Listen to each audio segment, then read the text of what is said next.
Howdy, folks.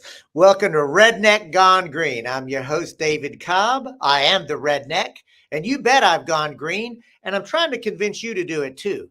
And a reminder that when we on this program say go green, we mean that in a multiple ways. The first and probably most important one is a commitment to deep ecology, not merely environmentalism or conserving resources, but a far more profound understanding of the interconnectedness of all of life and the fact that we are in a reciprocal relationship with one another as humans, but also with all of life. And I mean, not just the grizzly bears and the cats and the dogs and the horses, but the fish and the reptiles and even the redwood trees and the ferns. Whatever we do to this web of life, we ultimately do to ourselves. And whether you come at that from a hard science perspective or a very spiritual eco-feminist perspective, or like me, you recognize both of those are valid ways of understanding reality, we posit it as a truth that we are all connected. The second way we may go green is Green Party. I personally am a proud and unapologetic member of the Green Party. I don't turn this program into an announcement or a recruiting arm of the Green Party, but I have come to the conclusion that both the Republican and Democratic parties, yes, there are differences, but at the end of the day, they are both committed to capitalism. They are both committed to settler colonialism. They are both committed to imperialism. They are both committed to a heteropatriarchal power over way to organize society. And I reject that. And I know it is possible to create a loving, compassionate society, a return to an indigenous worldview and cosmology. And I think that the Green Party represents the best electoral expression of that. So with that big picture, I want to remind you also that on this program, we bring to you people who are practicing how to create that new world, not just talking about it, but actually doing it. And our guest today is a beautiful example of that. We'll be talking to April Donner. She is going to be discussing asset-based community development. April is a community connector, an artist, a mother who is passionate about igniting the intersection between reweaving human to human relationships at the neighbor to neighbor level, strengthening local economies, and healing and reconciling inequities and injustices. April is originally from Grant, Florida. She is most recently in Indianapolis, but because she's a personal friend, I know she's literally in the process of relocating to Chicago, Illinois. April has studied and immersed herself in social change and community work since the age of 15. April Donner, welcome to Redneck Gone Green. Thank you, David. It's great to be here. It's such a pleasure. And of course, I have to be honest, y'all. April is a personal friend of mine. I adore April. I think she's a brilliant storyteller, weaver, connector. So I'm really excited to get into this because she's been teaching me about asset-based community development, or also known as ABCD. It's very clever that way, asset-based community development. So April, I'm going to invite you. What the heck is asset-based community development? So ABCD is the easiest way to say it. It's a lens for seeing and working within communities that draws upon and mobilizes the existing strengths within them, especially centering on the self-determination and creativity of community members, of neighbors themselves. And it really points to how do we bring power back into the hands of everyday people, and also restore connections of care within neighborhoods, intergenerationally, including people who have been left out and kind of stigmatized and seen as not having anything to offer. So it's a pretty powerful lens, and it has many different expressions, and it's a global movement. You know, one of the things that I've always appreciated since I've gotten to know you is your ability and willingness to break it down without dumbing it down. And you're not afraid to talk about love and compassion and kindness within a political conversation. And so that really makes me curious. Like, so April, like what's your story? Like, how did it come to be that you are so comfortable talking about the need to restructure society and being patient and kind? Like, April Donner, who the heck are you? That is such a lovely setup. Thank you, David. Well, as you mentioned, I come from Florida. I honestly, I think I was really shaped by a couple of things in my formative years, which was my grandmother and my mother. My grandma, Polly Williams, was just a born connector. You know, she never met a stranger. She could charm anyone she met, and she did. She also made really good fried chicken and would have us over at her house all the time. So I think I just very early on felt that power, you know, of a connector's heart. And my mother was very similar. She just knew everyone, and, you know, it was so easy at getting people to open up to her. And then was very good at sort of figuring out how to work through relationship. Yeah. So I love that. And anybody who knows me at all and who comes onto this program, I talk about it on this program. I talk about it on one-on-ones. I am a proud and unapologetic mama's boy. I love my mama. I am so much who I am because of her. And my mama, which is, as you will probably know, Southern for grandmother. So it warms my heart to hear you talk about your mother and grandmother, and you very specifically talked about Florida and fried chicken. So, like, where in Florida? Because that don't sound like a Miami Floridian to me. No. So, you know, they say, like, I always say the further north you go in Florida, the further south you go. So I was right in the middle, though. So I was on the East Coast, just south of Orlando, south of Melbourne, in a tiny little town no one's ever heard of called Grant. And I grew up on 15 acres of land that my parents had bought from my grandfather. And that actually butted up against thousands of acres of protected land. So that was another really formative thing, I think, just running around the woods for most of my childhood barefoot with my dog. And I really think that experiencing that, like that other mother influence was Mother Earth, you know, and feeling that that beautiful synergistic quality of life in its like natural form, I think gave me just a really solid rooting in abundance and you know, the way that life works in a healthy way, you know, from a very early age, so that when I came across instances where that wasn't the case, it wasn't being done, I think that made me extra sensitive to it. Yeah, I can share another kind of formative thing. What I realized was my first experience of ABCD, even though I didn't know it was that, in kind of a community format, which is kind of a unique thing about my upbringing. So I was put into this private school that was not like preppy. It was on a commune, and my brother and I were the first ones to come in from the outside, basically. And it was a commune. They had a guru. This was in Sebastian, Florida. It was called Kashi Ashram. And it was basically created by the people who lived on the commune because they needed a school for their children. Because early on they had gone around and started trying to check out the public schools there. And there were some mixed race children that were part of the community. And they immediately saw that they were being treated right? That they was racist. So it's like, well, we're going to just do our own thing. So they literally just sort of did a scan of what everyone's skills were and created their own school. Well, hold on, April, because now I got to say, like, because I didn't know this about you, but you're kind of a redneck gone hippie, aren't you? No, actually, I don't like the word hippie. Oh, tell me more. Yeah, I like revolutionary. You know, that's what I identify with. So yeah, that was, you know, but it was interfaith. It was very Hindu leaning, but all white people.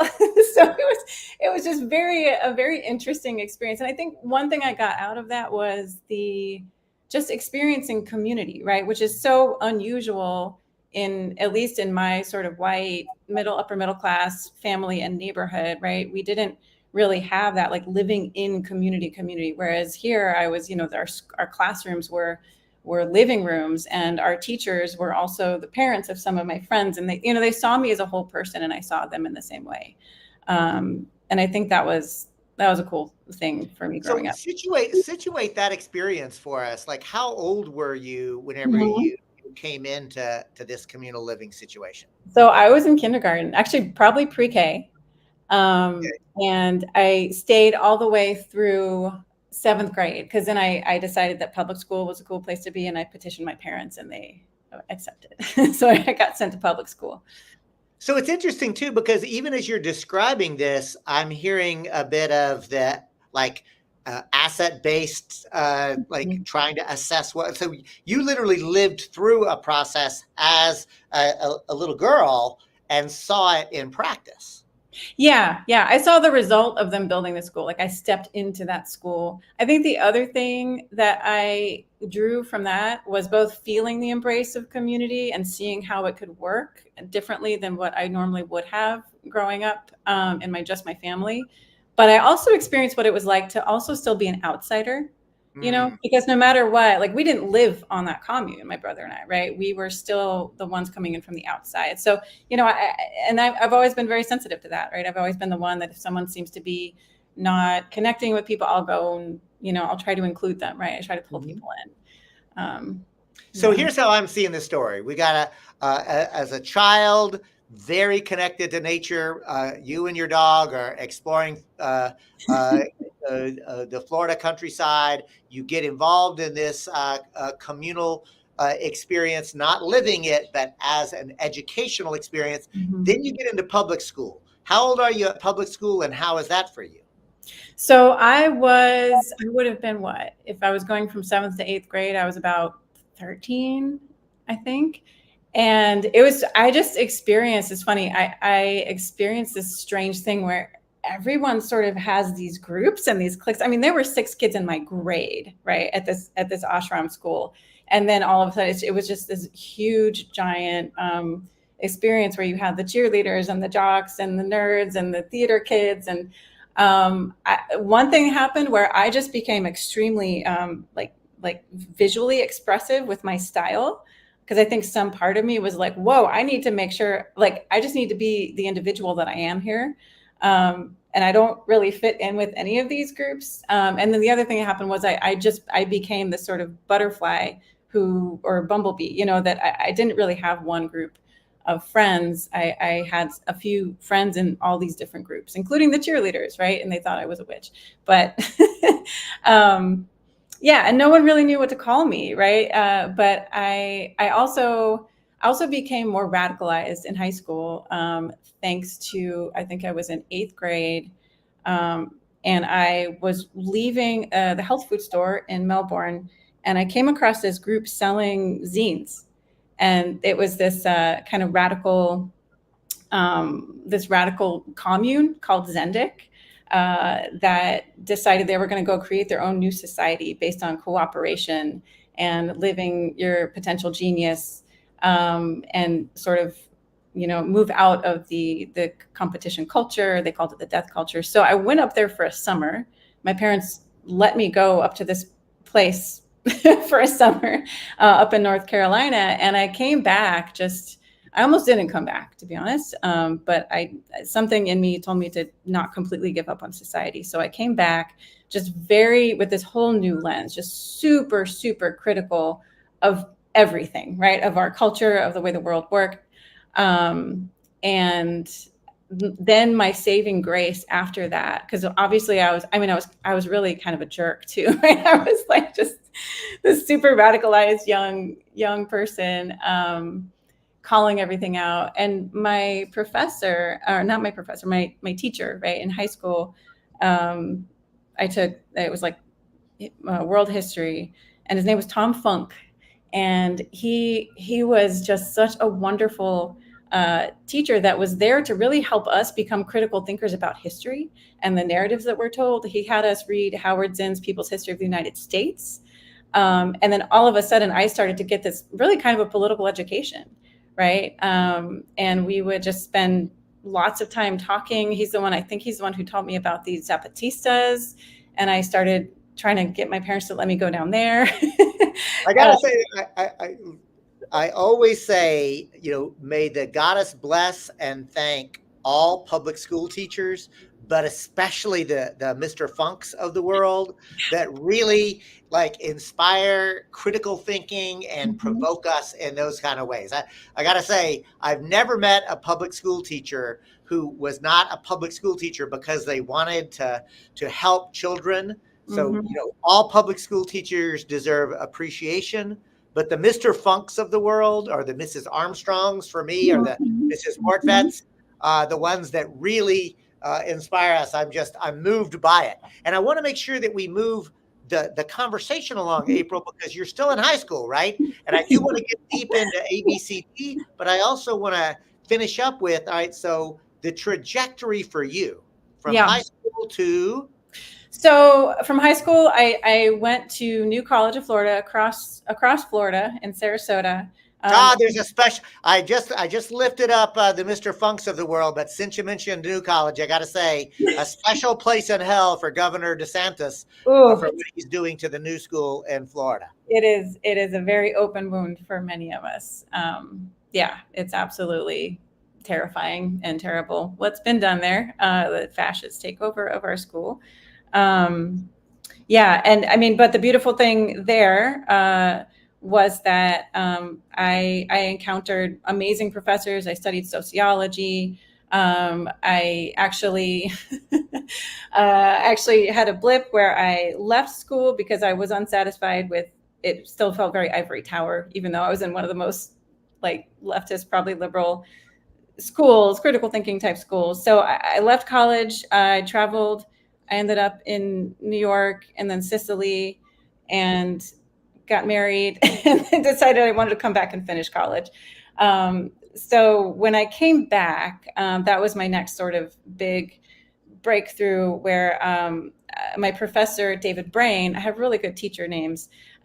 David Brain was an urban sociologist, and he saw I was just obsessed with stories of communities claiming their own power. And one of those was like the Dudley Street Neighborhood Initiative, right? And so in Boston. Yeah, in Boston. And so I would write, I would research these things and write about them. And during one of our office hours, at the end of it, because he became my thesis advisor too, and he handed me this big green book and said, "I think you might like this." And it was John McKnight and Jody Kretzmann's first book that launched the whole ABCD movement, called Building Communities from the Inside Out. And I opened it, and everything that I had been trying to put together myself, it had done. And I was just, my mind was blown. There was this level of neighborhood and community, which I had always strived for and looked for in like intentional communities, but never found satisfaction with, because they seem so insular. And often had a lot of weird power dynamics that no one would acknowledge. And then on the other hand, there was this more radical activist side of me that felt like there was always real community missing in those spaces. And here was this methodology that said, hey, things should be changed by the people themselves. And there's actually a way, to go and figure out what is already in these communities, that there are already abundant gifts and talents. There are people that know the solutions to their problems, and need to be connected to each other. And also outside resources can help and support their ideas. And amazing things can happen if you do that. So this is all making sense to me conceptually. And I got to say, I'm going to assume that viewers and listeners of Redneck Gone Green, we're grooving on this, right? We talk about this kind of stuff all the time. So now I'm going to push you to say, yeah, but what does that look like in practice? What does it look like to apply it? So like, take us through, okay, in your community, if you were going to engage an ABCD, asset-based community development process, what does it look like? Right. So, well, and then I got to go into practice after that point. So I can take you to my first practice experience with that, if that's okay. Yeah, please. Yeah. Okay. So after college, through that same relationship with Dr. Brain, I ended up at a small nonprofit called Scope. still in Sarasota.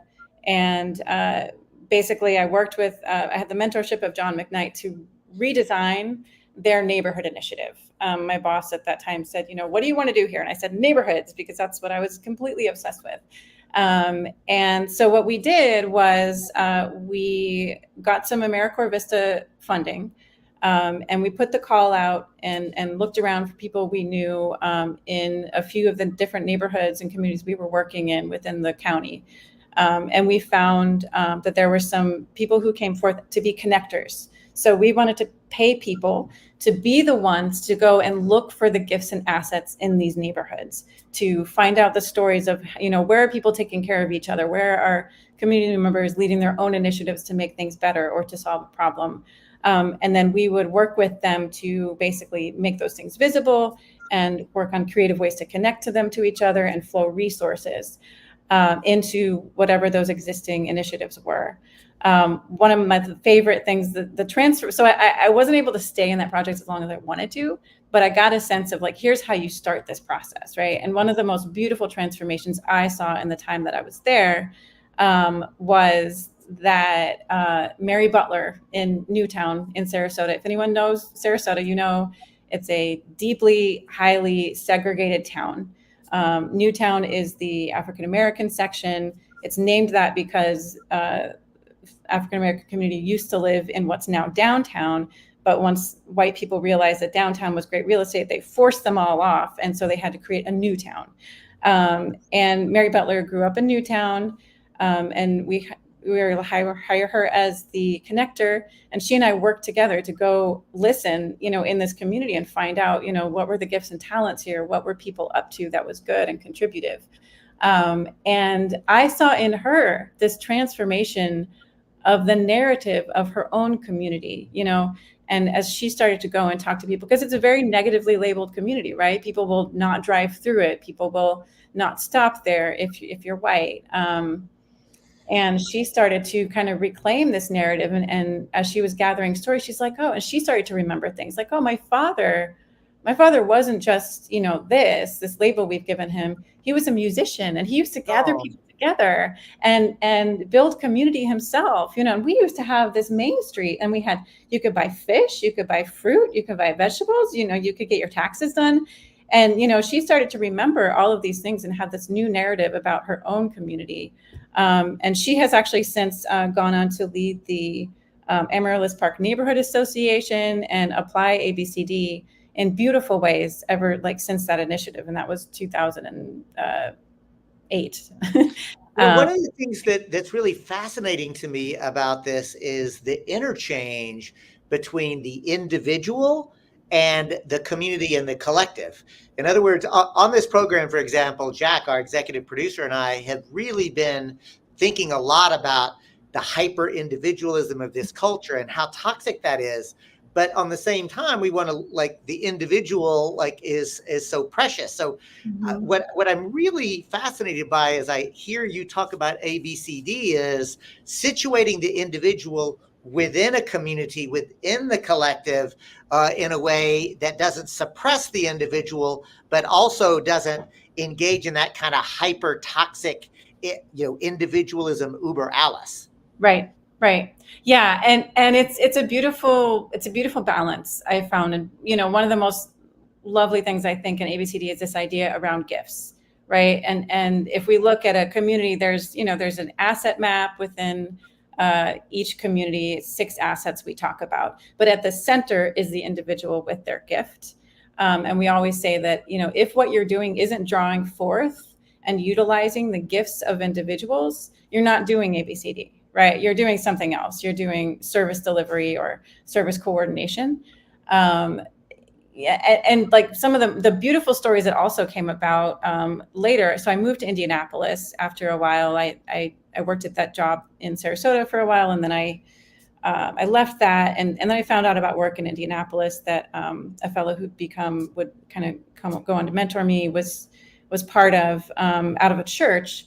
And they had just been doing this for years, where they had also invested in connectors, which then turned into creating a whole youth program where they paid the neighborhood young people called the Roving Listeners. It was the Roving Listener Corps. And they would go talk to their neighbors and find out about their gifts and talents, find out the stories of the neighborhood. And then they would come back together as a group and think about, ooh, who could we connect to each other? You know, who has similar interests? There's this many gardeners in the neighborhood. And so, you know, they would work on connecting them with each other. And once the gardeners got together, there's very little you need to do to facilitate that conversation, right? Because these people already love the same thing in common. So that led to this beautiful, they called it the black market. And this was yeah, I get it. Yeah. So because they were Black, and they decided to, you know, form their own market to sell their produce. But also they started a tool lending library for the neighborhood, and also did the same thing with artists. And, you know, the artists, again, they started just doing their own stuff. It helped each other to develop their own careers, encouraged each other. They also did things for the young people, did like pumpkin painting contests. And I went up to visit and see what they were up to up there for a couple of years. And then I just was like, oh, I got to move here. This is this hotbed of beautiful asset-based organizing. And, you know, so many stories, honestly, so many stories came out of that. And, you know, it can start in a way that seems very small. But when you're thinking strategically about, okay, you know, there's so many resources that are poured into programs for neighborhoods that really the resources stop at the administrative and staff level of those organizations. Many of those organizations don't actually, the people working in those organizations don't live in those communities, right? So it's like this, you know, we talk about the nonprofit industrial complex. So one of the beautiful things is when you start to identify what's happening on the ground level, and you're working with relationships with resources outside of that neighborhood, you can then come forward and say, hey, you know, instead of us importing this program or this initiative that we on the outside think these people need, this is what they're saying they need. This is what they're doing. Let's flow them some resources. You know, let's pay for this event that they want to do, or let's help them hire some staff to take their idea to the next level. So yeah, that's one of the kind of power shifting, long game things that I love about ABCD. Folks, you're listening and are watching Redneck Gone Green. I'm your host, David Cobb. We're speaking with April Donner. April is a mother, a connector, a weaver, and a practitioner of asset-based community development. April, I got to tell you that you have inspired a comment in the chats that we don't normally get. And I'm going to, because I know you, be willing to actually ask you during the live broadcast. You've got somebody asking, April, may I contact you? Perhaps you can help my wife and I, a quote, seasoned, end quote, couple without children who are interested in relocating where people want to know each other as neighbors and community. And yes, how to facilitate such a neighborhood village without our feeling like a full-time job. So if this feels like too much, just say so. If you want me to handle it off this line, let me know. But is this the kind of thing that you would be willing to have a conversation with somebody? Absolutely. No, it's my passion. I love doing it. I'm always in practice myself, and I often get just as much inspiration from them as they hopefully, you know, get from me. So I'll tell you what. To the listener and or viewer who's written in, I'll ask you this: drop into the comments how to contact you by email, and I personally will get you connected to April Donner. And much thanks to the comment, because all I know is it's I'm going to say Brooklyn Ravi, maybe BKLYN. RAVI. I don't know who that is, but I want to thank you, and I'll absolutely get you connected. And April, to shift gears or to go another step deeper, specifically on asset-based community development, I am really genuinely curious about how it is that this happens. That does it require an outside funding source to hire those connectors? Like, how does it actually work? Can a community do it on its own?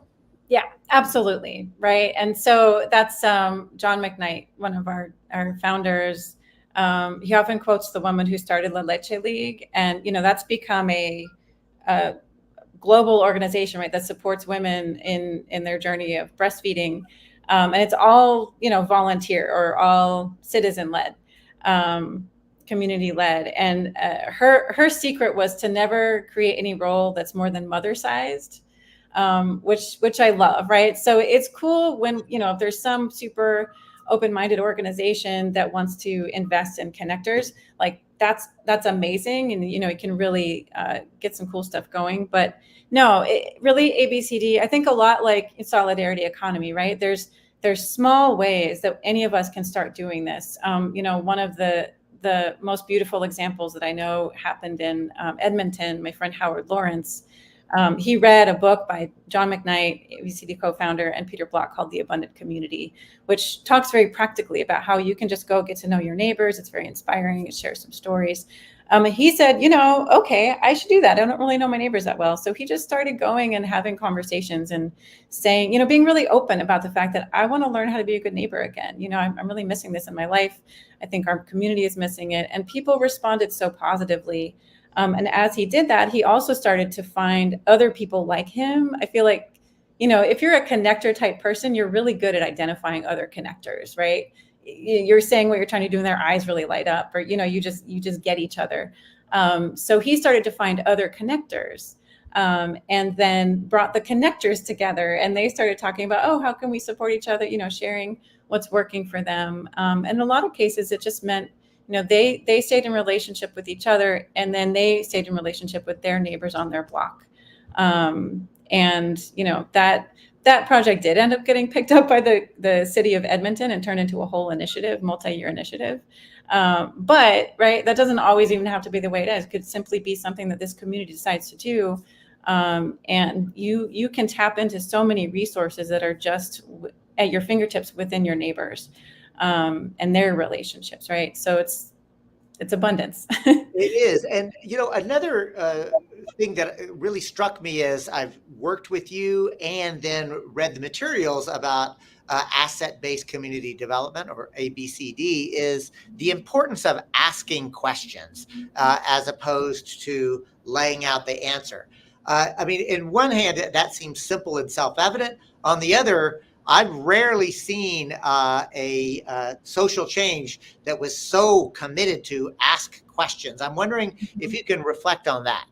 Yeah, that's a good question. One of the things I got to do this national project for a few years with some wonderful ABCD colleagues, and we worked with this cohort of libraries and museums. And one of the cohort members, he heard this stuff and he was really inspired by it. He said, this really comes down to humility, doesn't it? It comes down to, going in and realizing that I, as an individual, or I, as someone who might work for an organization, I don't really know everything. So one of the best ways to draw out more answers and more solutions and more assets is to start with questions. Because when we start with answers, everyone's used to someone coming in with an agenda, right? But if you're really coming in to listen, not only do you show respect for the other person or for the community, but you also actually uncover really valuable information. And I think the questions are important. So, you can ask asset-based questions, or you can ask like deficit or needs-based questions. That's something I often work with folks to try to painfully change our language. Give us an example. Give us an example. Yeah. So, okay, very simple one that oftentimes organizations will come in and ask if they're doing a survey, right, or a listening campaign. They will ask, well, what do you need here, right? Or what problems do you think need to be solved by agencies? So an alternative would be, what do you do? Or what do you care about? Right? What are you passionate about? What gifts do you have? What good things are you or your neighbors doing? The actual initiation of ABCD as like a named framework. And I like to say, and a lot of us, are very open about the fact that ABCD didn't start with the publication of this book or the research that informed it. It's something that communities have used to survive and thrive for, since there were humans, right? Is use what we have and determine our own future. But the thing that actually founded ABCD was John McKnight and Jody Kretzmann going around and holding thousands of conversations with people in communities and neighborhoods and asking them, can you tell me a story of someone who's done something here that's made things better? And they collected the answers to that question. And through that, there were all of these amazing stories of neighbors just taking their own initiative to solve a problem, pooling their resources, and in that, building something way better than they had before. It occurs to me, like, boy, what would it be like if we had literally government and other institutions that were actually committed to facilitating the empowerment of individuals to offer their gifts to better the entire community, as opposed to the kind of power over dynamic that exists in government now. Yeah. There's 4 questions that we say are really helpful to use when coming in and trying to launch this kind of work or thinking. And one is what can community members already do? And what existing assets do they already have? And the second one is what could they do with a little bit of support from the outside? The third is what can only institutions do, or organizations, right? Whatever term you want to use. And then the fourth question, which was added later, is what do institutions need to stop doing so that citizens can do what they want to do and what they need to do? Because oftentimes there's these initiatives and programs that actually hamper community-led work and solutions. Those are some questions that I find helpful too. Another thing that you just touched upon that really struck me in the materials that I've been trying to grapple with and come to a better understanding of asset-based community development, or ABCD, and that is the difference specifically between not just individuals, but the difference between groups that are associations or groups of people that are institutions. And I'm wondering if you could reflect on that, because although on the one hand, it's like, yeah, these are groups of people. On the other, they're organized in profoundly different ways. And ABC really makes a point there. Yeah, there's a huge distinction. So we talk a lot about associations or groups. It depends on what part of the world you're in. Some people don't really use the word associations. Definitely in the US, associations. That was something that was first named by Alexis de Tocqueville when he was sent by Democracy in America. Yes, Democracy in America. And he went to go to find out, like, what is so special about this American experiment? And of course, there's a lot of other things we could talk about. But one thing he identified was that there's this unique thing that are called associations, that when Americans think there's a problem, they don't go and just petition some like local government entity to fix it. They bring 3 or 4 or 5 other people together who think the same thing, and they just do something about it. So that's really the essence of association. It is a consensus. It's a group that's formed by choice, by a group of people who share a common interest or passion. They can be very informal. They can be formal, right? So like the Kiwanis Club is an association, but then there's a mothers, group that might watch their kids together, or a book club. So they can be super informal. They often, one of the key things is that the members themselves do the work, and those folks are not paid, right? And one of the beautiful things about associations is that they end up being these magnifiers and amplifiers of the gifts of people in them, because you come and you don't, when you join an association or a group, you don't come and just like complain about all the things wrong with you or what you don't have. Like, no one really is that interested in it other than a relational, how are you doing kind of way. But what's valuable to that group is what you do have and what you can bring, right? So it's a beautiful space for us to realize this experience of, there is abundance in us, and we have more abundance when we're together, and also self-determination. The difference between that and an institution, and, there's no complete black or white, but typically, if you're thinking of most organizations, they're run hierarchically, right? And you were talking earlier about top down. So our traditional institutions, organizational structure is, one person at the top ultimately makes decisions, affecting people further and further on down. There's these chains of decision making, like a triangle. We often represent institutions as a triangle and associations as a circle, right? So associations often operate by consensus.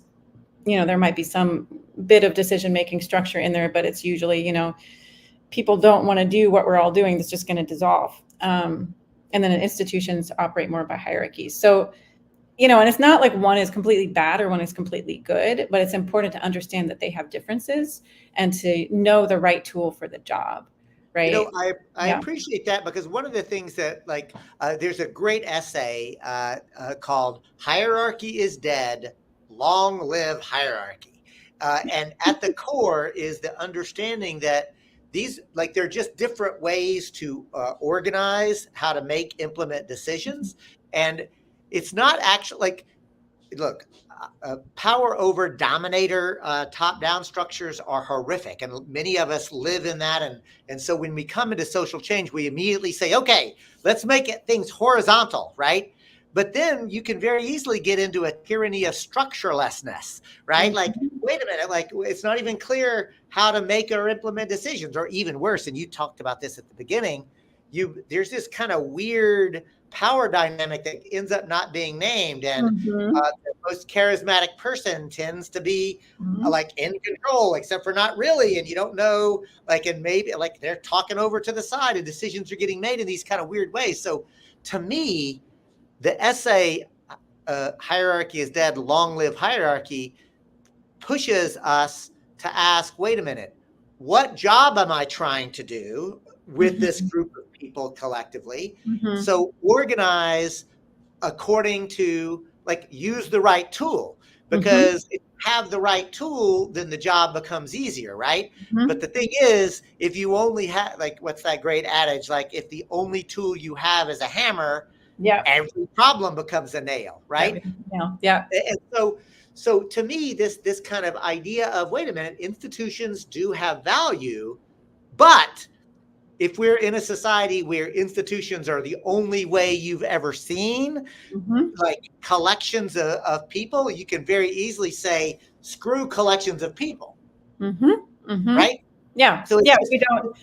Yeah, and it's amazing how far we have gone in that direction of, and you talked about individualism, the atomization that we've experienced, right? And John McKnight talks a lot about the outsourcing, right, of our functions that we used to hold as community members for each other, right? If someone lost their job in the neighborhood, it used to be that everyone knew and made sure that family had something to eat every night, and versus right in the middle of COVID, where we had lines around blocks of cars waiting at the food pantry, right? So we have this bottlenecking in these services that are overwhelmed, whereas there's so much capacity that just lies untapped to be caring for each other and doing things together. And you also see it in disaster situations where they show statistically neighborhoods and communities that do better in disasters are those where neighbors know each other.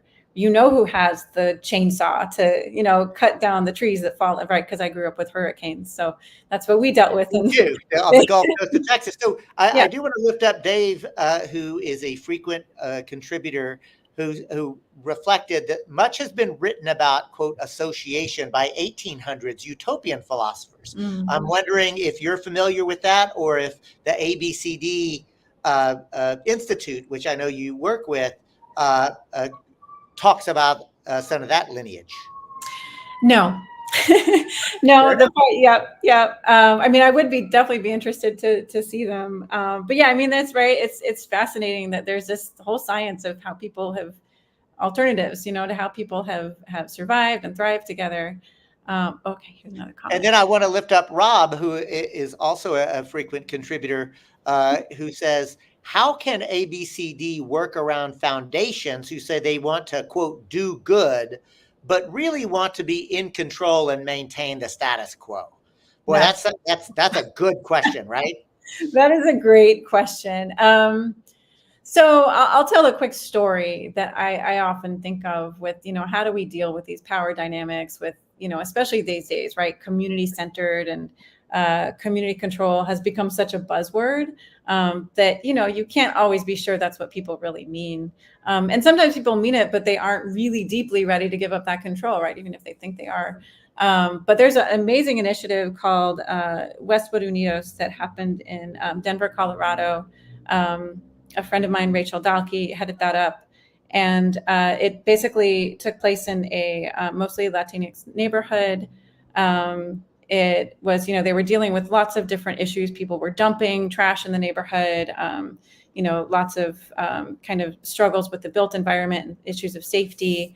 And what they started, so they did hire connectors. They hired 3 connectors who went around and had these learning conversations. And these were connectors that were from the neighborhood, represented neighbors. And at the same time, a representative of the Westwood Unidos organization started talking to the organizations that served that neighborhood, right? So different human service agencies and foundations, and really had an explicit conversation and said, look, this is what we're up to. We are going to be centering citizen leadership. And by citizen, we never mean legal status, right? It's more someone who's acting together with others to affect their environment. We are here to center the residents, to do a resident-led process. We would like to invite you to be a part of supporting that and joining and working arm in arm. But this is what we require. We require that you aren't going to come in with your own agenda and overstep and, believe that you know better than the residents. We are here to support them as, being on tap rather than on top. They basically I have to stop just because, as somebody who loves words, being on tap rather than on top. Mm-hmm. That's really juicy. I didn't come up with that. And I didn't come up with that. I don't know who did. I know my friend Ron Dwyer-Voss, he uses it a lot, so maybe it's him. But yeah, so and they were able to, and this work is messy, right? We tell these stories and they sound very clean and happy, but it's all messy in the middle of all of it. But so hard conversations, very clear conversations were had, and I think that's important. Defining up front what you're trying to do. And then you just, you see over time, so a lot of people just self-select out in the beginning, right? And then, but then if you name your principles, then that also gives you something to refer back to and say, hey, this is not what we talked about, right? And you also, create a power platform for the residents to do the same. Well, I will say, to me, one of the things that's so important is, I say this, I will always be willing to compromise and have a really deep, quick changes around tactics, but my principles and values are not up for negotiation. Mm-hmm. Because those are convictions, right? Mm-hmm. And so, to me, this is an important thing that ABCD seems to understand. It's like our principles and values to what we do, the things that we hold dear, but the things that we do, that can change based on whatever it is that we're learning. Yeah, and they will, right? If we're really doing this work, it will just continually change. We're running out of time, so I want to make sure to ask you about the concept of social capital, because that's something that just seems to permeate asset-based community development framework. Mm-hmm. So social capital, it really comes down to those relationships that all of us have, right? And there's that saying that it's not what you know, it's who you know. And many of the great success stories that you hear, a lot of them might not even name the degree to which those people raised to the point that they were through the relationships that they had, right? The people that believed in them, that were willing to say, yeah, I'll call my cousin Joe for you and get him to invest in your idea, or, I'll absolutely, I know the superintendent of the school, I'll help your daughter get in, or anything, right? Like, yes, I know someone who would help build this building that this group wants to do. So really it's ABCD calls on us to think about the social capital that is such a wealth within neighborhoods. And especially, those people who are the connectors tend to have this wealth of social capital and trust that people place in them. And so, I was at an ABCD workshop that a friend led years ago, and they had us just sit down and think about our net of relationships, right? And then think about, okay, the thing that you're trying to do, Like, who in this net of relationships could help you do it? And it's funny because as much as I talk about this stuff and I'm living it, like trying to live it all the time, I hadn't actually sat down and done that for myself. Right. And then I was like, oh, I have the answer right in front of me. There's these 3 people that I know I could go to, that could either give me really good advice or know someone who could actually help me, do this thing. And so, that's one of the questions that's really helpful when you're doing these kinds of learning conversations is helping people see, okay, like who else is in your life that you could call upon, right? Or who else are you connected to? Or what groups and associations are you a member of? Wow, through that, you've got like 50 people at your disposal because they know and trust you. So it's this kind of hidden wealth that a lot of kind of outside in programs and initiatives just kind of ignore, and presume that they have something better than this, this system and these organic relationships that already exist. April, we're running out of time, so I want to give you time to talk about an upcoming training and the resist and build process that you and I are both part of. Before we do, though, I want to lift up that I have rarely seen somebody work as hard and joyfully as you do about weaving together different frameworks. Because as you know, I come out of the solidarity economy framing. I'm the co-coordinator of that network, and we have real clarity on a post-capitalist framework of and concrete policies and practices like worker-owned cooperatives and public banking, participatory budgeting, universal basic income, community land trust. We talk about this on the program, and I'm proud of that work. And you have been bringing the asset-based community development framework into solidarity economy spaces, right? And so I want to ask you, like, how has that experience been? Have you found ABCD open to solidarity economy and solidarity economy open to ABCD? What are the challenges there? Like, this is an honest question to you because I don't think I do what you do very well, which is invite other frameworks. But you do connect with people very well. You do practice ABCD very well. Yeah, I mean, I have a lot of it just comes from my own eternal epiphanies of like, oh my gosh, this fills a gap in this framework, right? So like ABCD doesn't have a very strong critique of capitalism, right? And that was an epiphany that I had. I was like, wow. And actually I have to thank Neil McEnroy for having a very direct conversation with me last year in Virginia about, if you don't talk about this direction of power, you can't just talk about vertical versus horizontal power. And I had that epiphany that, we're all trying to do this, but if we don't call into question and criticize these economic forces and structures, like they are going to keep killing community, right? And at the same time, looking at solidarity economy and exploring that, I realized like, wow, there is a space within solidarity economy for neighborhood driven and community building, right? Recognizing that we need to reclaim our capacity to care for each other at that very, neighborhood and community level and person to person level. But there aren't a lot of real specific tools named for that within that framework. And ABCD absolutely has this huge toolbox and tons of stories and tons of practitioners that love talking and sharing about it. So I just get excited because, we need these tools to bring in the world we all know is possible, right? We need these tools, and I really want it to happen. So what I find is just, I think that I'm just so excited about it, and people tend to be open to that. And people that are really involved in either frame, either community or either space are usually up for geeking out about it with me, and being like, oh yeah, how do these things complement each other? So I found it to be really positive. And I do want to point out that Neil McEnroy and you met at a Resist and Build convening in Richmond, Virginia. Rob Persons, who popped into the chat earlier, I met in person at Resist and Build. So I want to make sure that you get a chance to talk about 2 things: an upcoming workshop and this Resist and Build process. Yes. So we do have a workshop in asset-based community development coming up. It is an ABCD intro, but it is also really a deep dive. So that's going to be virtual. It's happening through the ABCD Institute. We have ongoing workshops. This is just the one upcoming.